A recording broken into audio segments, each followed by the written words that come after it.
Yay! New content, new weapons, and new units. Are they worth it? Let's do some math.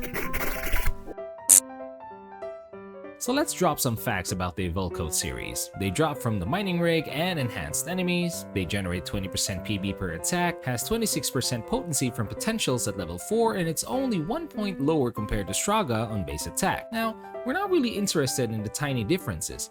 What matters most is, how valuable is that 20% PB per attack? So almost all attacks generate a unique amount on your PB gauge, and according to data mine sources, which is a huge help by the way, please check them out, the amount you generate varies depending on the target you're hitting and is capped at 10,000 points before being fully charged. To see how effective this is, we ran some tests. Test 1 has my main weapon, a twin dagger multi with a katana, and test 2 was with the new weapon with potential level 1, and the last is a wired lance with the same stats as the latter, and the results were astonishing, to say the least. Tests 1 and 2 are focused on spamming Circling Buzzard since it generates PB the fastest with a couple of parry counters here and there.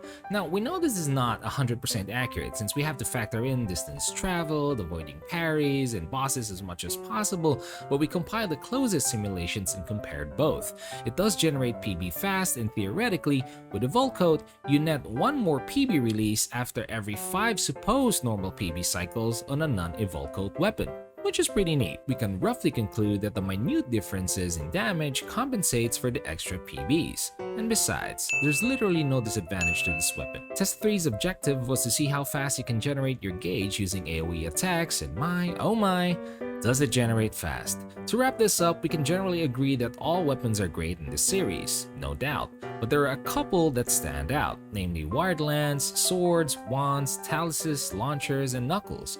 The PB charge values benefit the most from the 20%, and EVOLCOAT is available to all weapons, which is great for multi. So if you're still sticking with your 3 stars and is looking for an upgrade but Straga's not your jam, EVOLCOAT is absolutely worth it. Onto the new Vialto unit, so it's really more on how skilled you are at dodging. The only major difference between Qual and Vialto are the fixes, which is not available from the former.